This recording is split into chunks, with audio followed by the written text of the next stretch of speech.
Before we dive into learning about team managed projects in this section, we'll take a couple minutes in this video to learn what team managed projects are and how they compare to company managed projects. So let's start by learning about team managed projects. Now, as a quick note, this is another great example. If you recall from our last section when we learned about the Your Work page in Jira, this is another indicator of you potentially using an older version of Jira. If you see something called a next-gen project, because that's what team managed projects used to be called in 2018 when they were introduced into Jira for the first time. Now, they were rebranded to team managed projects in 2021. So I just want to point this out because it's another great opportunity to see if you're using an older version of Jira. With that said, even if you are seeing next-gen projects, you can still follow along. But obviously, some things have changed since 2021, so you might see things a little bit differently. However, the core concept of next-gen projects and team-managed projects has always been the same. And that core concept is that they don't require any special permissions to create. In other words, they can be managed completely by your team instead of relying on your company's Jira administrator, hence the name, team-managed projects. There is a caveat to that, though, because Jira administrators can control who has permission to create team-managed projects. So if you can't create a team-managed project and you think you should be able to, reach out to your Jira administrator. So here's an example of some entities in two different team-managed projects. And you'll notice that the entities for Project A are different than Project B. Entities are what Jira calls things like statuses and issue types. For Project A, you'll notice that we have some simple statuses that we've looked at before, whereas for Project B, we have some different statuses and issue types. But if you look closely, you'll notice that both projects have the story issue type. Now, even though they're both called the same thing, they're not really linked together in Project A and Project B. It just so happens that both of them have an issue type that happen to share the same name. And so if we were to rename it in one of them, like rename it in Project B to a task, that you won't notice that change anywhere else except for in Project B where you rename it. And that's how team managed projects work, where each one is contained within itself. Atlassian calls these project scope entities, the entities being things like issue types, statuses, fields, and so on. All those things that we're going to learn about configuring inside projects in Jira, collectively, those are entities. And for team-managed projects, those entities only live within the team-managed project where they are created. On the other hand, company-managed projects work with global entities that you can create independently of any other project. So here's an example of global entities. And we can hook up any number of projects to these entities and then share them across multiple projects. So let's say in Project A, we want to have the new feature issue type, but we also want Project B to have that new feature issue type. Now, what's cool about this sort of setup is that if we wanted to change an issue type, then that'll happen across the projects that are using that issue type, right? So unlike in the example before where we changed a story to a task and it didn't change anywhere else, that would update. So maybe instead of using a new feature issue type, we want to use the subtask issue type. That would get reflected across any of the projects that we have hooked up. With team-managed projects, you'd have to make those changes in every single project every single time if you wanted to do it across multiple team-managed projects. So you can start to see how this can be a great way to manage your company's Jira projects overall, because the more projects and entity your organization has, the more complex things can get. And that's another great reason why when you're using specifically company-managed projects, you're probably not going to be creating them for every single new project that you have to do at work, like we learned about earlier. So to recap, in this video, we learned that the primary difference between team-managed and company-managed projects are the project scope entities in team-managed projects, whereas with company-managed projects, it works with global entities. And now their name should make a lot more sense. Team-managed projects can be created and managed by anyone on your team because they have project scope entities that are contained within that individual project. Then there are company-managed projects which use global entities So they have to be created and managed by your Jira administrator. Or if you are that Jira administrator, we're going to learn more about that later in this course as well. But for now, let's move on to our next video where we'll learn how we can create a team managed project.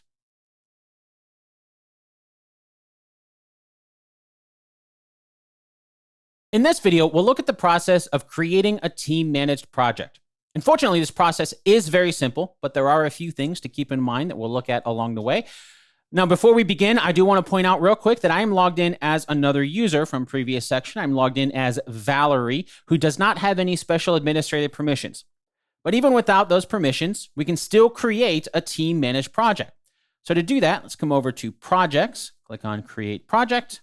And over here on the left-hand side, we have a ton of different templates that we can use. I'd encourage you to look through these. And that's actually one thing I want to point out to keep in mind is it can be very easy to start a new trial with a different product if you're not careful. So let me show you what I mean by that. If we hop into one of these, maybe service management, IT service management, we can see this says try this template instead of use this template. And the reason for that has to do with what we learned in our previous section with Jira's versions. The version of Jira that I'm using does not include a Jira Service Management license. I don't have the Jira Service Management product, right? So that's why it's try this template. So it's basically going to allow us to try this product as well at the same time. And you can actually see that underneath a lot of the headers, right? So you can see the products that are required for it. And you'll notice that some of these say premium. So if we hop back to Jira software, because if you recall, I'm using Jira software. So in the software development templates, we can still see some of these are premium. And if I click on this, you can see it says start your free trial. So you can see the product that is required is Jira, but I have Jira software standard, and this requires Jira Premium. So between those two things, the verbiage on the buttons is important. That's one I'll point out. You can see this says start your free trial, right? So between those two things, the different product versions as well as the licenses, that's what I mean by it can be easy to start a new trial without even really meaning to sometimes. I've seen that happen before. So with that said, here in the software development templates, once again, we're building on what we learned in the last section. Is our team working with a Scrum workflow or a Kanban workflow? For our purposes today, let's go with a Kanban template. And you can see it doesn't say try this template. It says use template. But it's important to keep in mind that this is just a template for how Jira sets up our project. For example, we can see the issue types that come with this template: epic, story, bug, task, subtask. But what if you wanted something else? Well, we can still change those issue types later on if we want. And we'll look at how to do that later on in this section. This is just what it's setting up for us to begin with. So let's use this template. And now we need to pick if we're going to use a team managed project or a company managed project. And we already talked about this a lot in our previous video, but the one key thing I want to point out here is that you'll notice I can't even create a company managed project because I'm logged in as Valerie, who doesn't have administrative permissions. So anybody without Jira administrative permissions would have to contact a Jira admin to create that company managed project for you. The other thing I want to point out is up here at this top, this little disclaimer here. Even though we can change the entities like issue types in the project later on, one thing we cannot do is to change the project itself, the project type itself.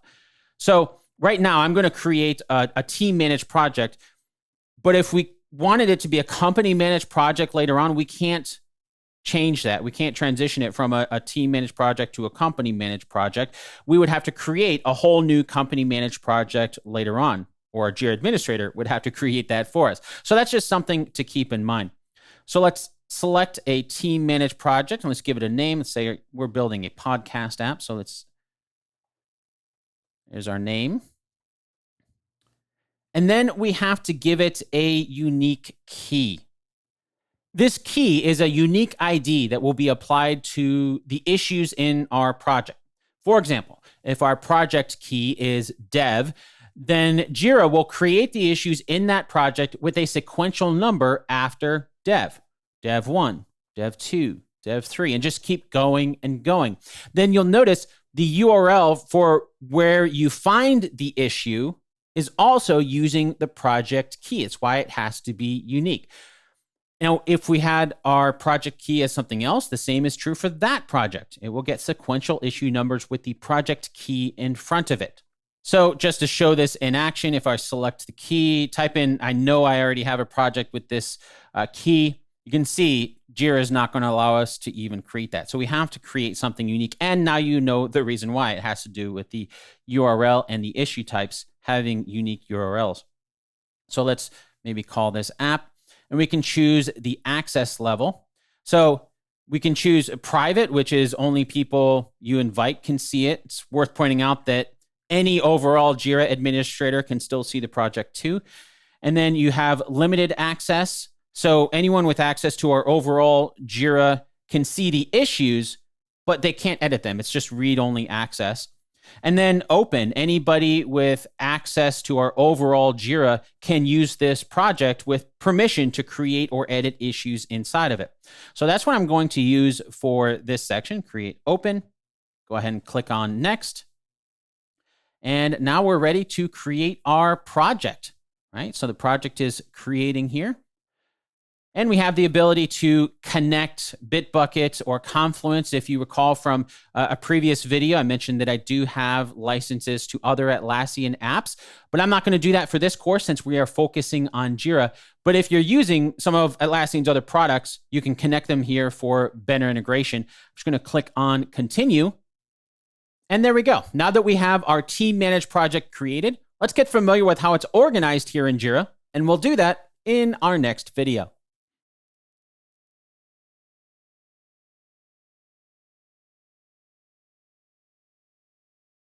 In our last video, we looked at creating a team-managed project. In this video, we'll continue right along to get familiar with how to navigate around the project. So over here on the left-hand side menu, we can expand or collapse. That's where most of the features are that we're going to be using. And right now, they are going to be pretty empty because we just created this project in the last video. But between videos, I did create one issue just so we can see what it looks like as we navigate through the project in these different views. And of course, we'll be going through most of these core features in more depth throughout this section. But because Jira is a project management tool, most of what we'll be spending our time with is this planning section here, which we can expand or collapse these different sections. And as we can tell, the Agile board is the default place that Jira takes us. As we learned in our last section, that's because the Agile board is really where we're going to be spending most of our time. And this looks a lot like what we learned about already with the physical whiteboard and sticky notes with columns, because it basically is. So you probably have an idea about how this workflow on here will go because we looked at workflows on the whiteboard.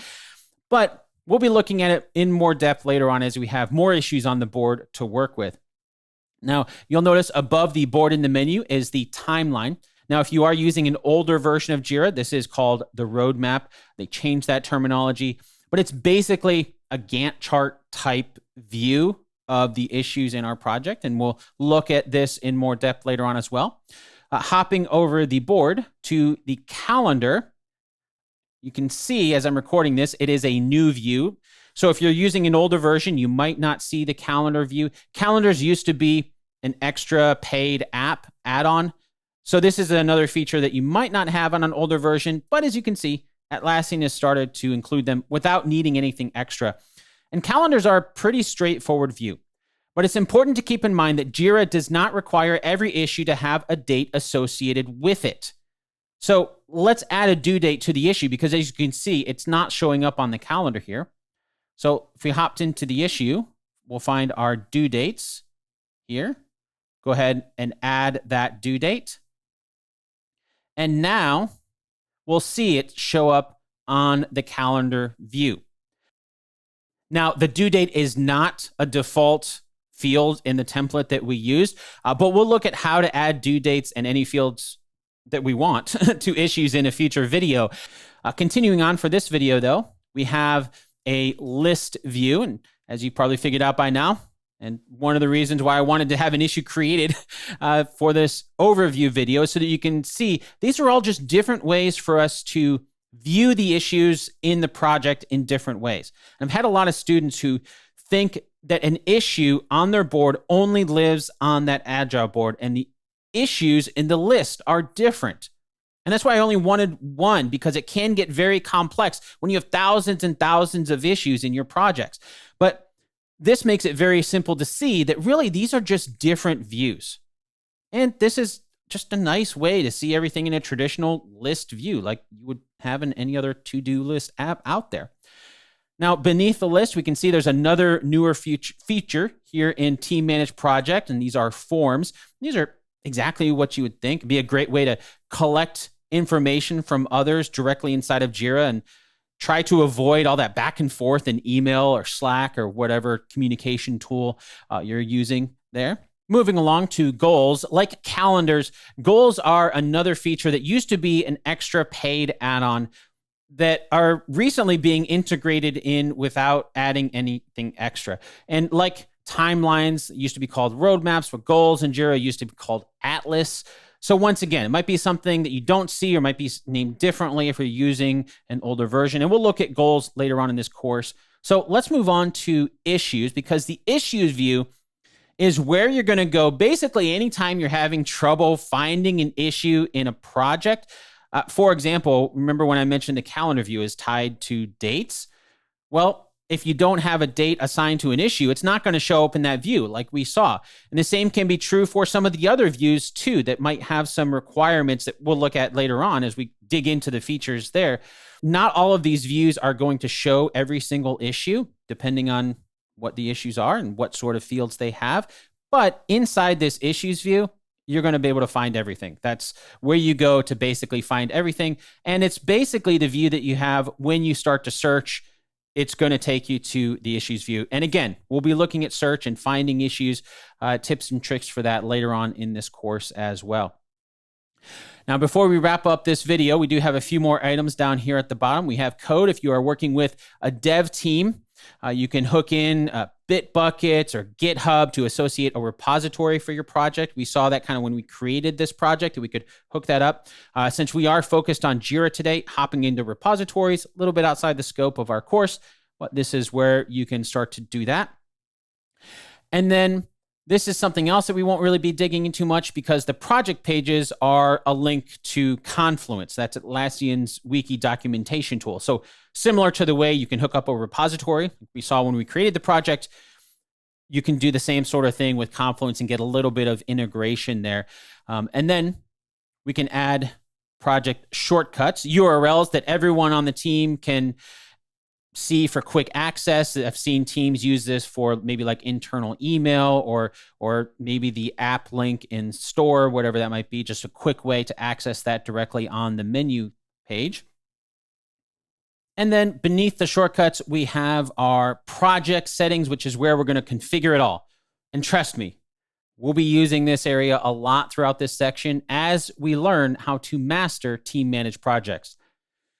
Whew. So I know I threw a lot at you, but to recap, what we learned in this video are some of the features like calendars or goals might not be available if you're using an older version of Jira. And as we could see the same issue across different views, we learned that they're really just a way of displaying the same issues in different ways. Even though we only had one issue in our brand new project, when you get thousands of issues, it starts to make a lot more sense to only see some issues in different views. On the calendar view, it's tied to a date. Maybe not all issues need a date, so we don't need to fill up our calendar with a bunch of issues that don't have dates associated with them. Speaking of only having one issue, let's move on to our next video where we'll learn how we can create new issues in the Team Managed project. Hi, from everyone at Simon Says It.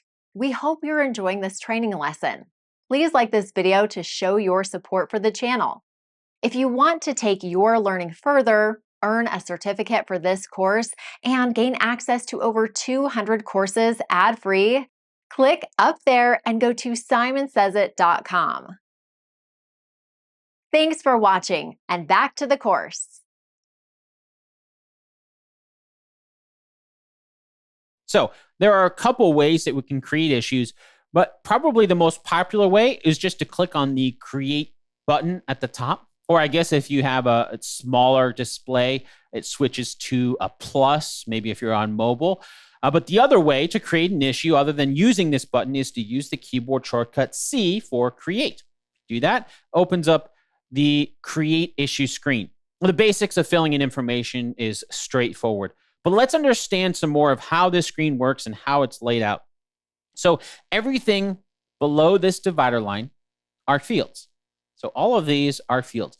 The fields that you see in an issue are controlled by the two drop downs above this divider line. And it's hierarchical, so it's top to bottom. The project and then the issue type. You change the project, that changes the issue types available within that project, and then the issue type that you select will control what fields you see below it. For example, if I were to, you can see we have a couple issue types in this project that we just created. If I were to change this to maybe another project that I've already customized, I have a lot more issue types available in here. And if we were to pick one of these, you'll notice that the fields change. And some of these fields, like primary category and release dates, these are custom fields that I've created just for that project, right? Now, just to clarify, in case you're not a listener, the project that I switched to, based on a true story, that's the name of my podcast. I mentioned I'm going to be using my personal instance of Jira for this course. And that's what I use my personal instance of Jira for, to manage the podcast. But that is a company managed project. So customizing that to add in new issue types and new fields, that's done by your Jira administrator. Or if you are the Jira administrator, we're going to look at how to customize that later on in this course. But if we switch back to the team managed project that we created, that means that you don't have to be a Jira administrator to make those sort of customizations, adding in new issue types or fields. Now, before we actually get into how to make those customizations in this section, because I am still logged in as Valerie, there are a couple more things I want to point out when it comes to creating issues. The first is the summary field here is always going to be required. It doesn't matter if it's team managed project, company managed project, the summary field is always required. That is simply because Jira uses it in multiple places. A lot of those views that we looked at previously, so here on the board, that is the summary of the issue. If we go to the issue view, you can see it showed up here, shows up here. The list view, it even says that's the summary right there. So when we create an issue, it's always going to require the summary. Can't change it. That's just always a requirement built into Jira. So let's add in a summary here, something like this. Remember, this is for podcast apps, so there we go. We have our summary. Now, this is the only required field that we have to add, sort of. Depending on your configuration, it is possible to customize Jira to make other fields required. But by default, actually, the only other field that Jira makes required is the reporter. But it also automatically assigns whoever is currently logged in. We can see I'm logged in as Valerie. So it's showing Valerie as the reporter. We can change it if we want to, but it's pretty rare. We don't really have to do that. So we could create this issue at this point. Just click on create, and there we go. We have the issue that has been created. We've created our second issue in the team managed project. Now, before we wrap up this video, there are still a few things I want to point out about the create issue screen, and they are up here at the top right. So at the very top, we have pretty typical things. We can minimize the screen. We can actually exit full screen if we want to make it a little bit smaller. That's easier to type in as we're looking at something else. Or, you can just close out of it if you want, if you don't want to create that issue anymore. But these are really what I want to focus on. This is the watch eye. So the eye icon is to watch. And by default, you're going to be watching an issue when you create it, right? So the issue that we just created up here, we can see that Valerie is watching this issue because she was the one that created it. She was the reporter on the issue, and she was the one that created it. You can change that if you want. If you don't want to be watching the issue, you can disable that, or you can add that back. And watching, basically what that does is that's going to give you notifications up here, as well as email notifications, if that's how your Jira administrator has things set up, for any sort of updates that happen to that issue. So if somebody comments on the issue, if somebody transitions it from, in progress to done, the status is, on the board, then you're going to get an email notification as well as a notification in here of what that update was to that issue. Even if you're not tagged in the comment, you don't have to be tagged in the comment when you're watching an issue in order to get that notification. Next to the eye icon on the create issue screen, we have the three little dots here. And in here, you can customize the fields that you see on the issues for the fields that are available for that issue. So the project administrator has the ability to control what fields are seen. But let's say maybe it's just a lot of visual clutter. We're not really going to be using things like the team, the attachments, flag, linked issues, whatever. We only want to be able to see these, right? And we can't turn off summary reporter. We learned those are required fields. Now, if we see, you'll notice that we only have those few fields available to us, right? So it's very different than if we go to all fields and we can see how that's changed, right? The fields that we have visible to us. Now, the last thing to mention about this, though, if I go back here and just look at these fields, just so that we can see them all. Team managed projects have project scope entities, as we learned. So all the fields that you see here are the fields that this project administrator, which is Valerie, because we just created the project with her account, those are the fields that Valerie has added to this particular project. So if you still don't see the field that you think you should, well, that means it's either not in the project itself or the project administrator hasn't configured the field to be on the issue type that you are creating. Because if you recall, as we're looking at creating, right? So it's project, but it's also issue type. So the task here has all these fields, but the epic issue type has different fields: start date, end date, issue color, things like that are different than the task issue type. So if you want to customize that, then you're going to have to either talk to your project administrator, or if you are the project administrator, well, let's hop into the next video and learn how we can customize our team managed projects. See you there.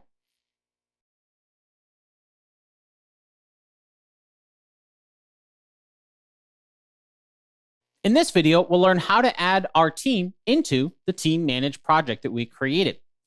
All right, so let's hop over to the project settings and into access. Now, the first thing I want to point out is the overall project access that we have here. When we created this project a few videos ago, we allowed everyone with access to our overall Jira instance to be able to see, create, and edit any of the issues inside of the project. As you can see here, it is currently open. Now, we can change that project access here after it's created if you wanted to do that. That's just want to mention that that's where you can change that if you wanted to. We can also see all of the people below who have specific roles within this project. So right now I'm logged in as Valerie. She's the one who created this project. And so Valerie is the administrator of this project. Now, just to clarify for the purposes of the video so that you know, this is our team structure. Valerie is the team leader who created the team managed project. So now we need to add Sophia, Ethan, and Maxwell. And let's actually add Maxwell as another administrator so he can help Valerie manage the project. And the fastest way to do this is by adding them by the roles that you want. So let's add our two team members first before adding an administrator. So let's add people. Just type in the people that we want, and Jira will search for the ones as we type them in. So we can see we already have Sophia and Ethan inside of Jira. We can add them. The role is member. Add those two people, and there we go. We've added Sophia and Ethan into the project. So even if this was not an open project, if we change this to be more private, so only the admins and people that you add, if we change that process, that would mean that, okay, now all of a sudden, only these three people have access to this team managed project, with the exception of a global Jira administrator who has access to everything. But anybody else does not have access to this project. So now let's add in Maxwell as an administrator. So type in his name, change the role to administrator, and there we go. It's a pretty simple and straightforward process. Now, if you remember, team managed projects have project scope entities. So setting Maxwell as an administrator, or even Valerie being administrator of this project, it's only for this project. It's not an overall global Jira administrator. In fact, we can see that the admins of team managed projects are not overall Jira administrators by seeing how Jira behaves when we try to add a user who is not already inside of Jira. So let's do that. Let's just type in somebody else who is not currently inside of the Jira instance. And if we try to add them as an administrative member, doesn't really matter what their role is, when we add this person who is outside, it just tells us that you've requested access for this user. Because we're logged in as Valerie right now, who is a project administrator of this project, but Valerie doesn't have permissions to be able to actually add users to the overall Jira instance. And the reason for that is simply because of how Jira's licensing works for users. Now, you can have as many users as you want inside of Jira, but what you pay for is the number of users who have access. So in this example, we have more users than have access. Even if we change who has access, the license costs would still be the same because we still only have the same number of users with product access. However, as soon as we add new users, our licensing can change. I say can change because all of that depends on your specific Jira license. For example, with my license, I'm paying for up to 10 users with product access. So as soon as I hit an 11th person with product access, that is when my bill will change. So all of that is just to explain why a project administrator of a team managed project can't just add anyone who is not already inside of Jira without being the global Jira administrator, because only global Jira administrators have access to control the billing. And actually, we can see what it looks like from the other side. So this is what it looks like from the Jira administrator's side. So I'm logged in as myself here as the overall global Jira administrator. And we can see we have access requests, and we can see the new one that we just had from Valerie to request access for a new user to be added to the overall Jira, which then would then trickle down to the team managed project that she requested access for if that is approved by the overall Jira administrator. Now, the last thing I want to point out, if we go back to being logged in as Valerie, is when it comes to managing our team inside of team managed project is how we can change the roles. So let's say we don't want Maxwell to be a full administrator to be able to add other users. Instead, we just want to have some elevated permissions above a normal member, right? So we can come in here and change the role itself, or we can come in here and actually manage the roles to change what that is. So let's create a new role. So this is, we'll call this our elevated member, basically an admin without adding users. And then we can come in and say we want to be able to manage all of the issues, but we don't want to actually be an administrator, something like that, right? And we can change any of these roles that we want. But once we create this role, now we can come in and we can change any of these users to be those roles. We can actually have multiples, as you can see, right? And there we go. Now Maxwell has more permissions than a user. He has elevated permissions, but he can't do things like actually administrating the project, adding users, and things like that. Now, I'd encourage you to take some time between videos to look at some of those permissions and the roles that we have available in team managed projects to create the roles that you need for your own team members.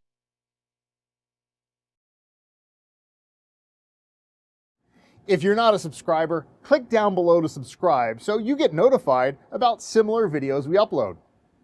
To see the full course that this video came from, click over there. And click over there to see more videos from Simon Says It.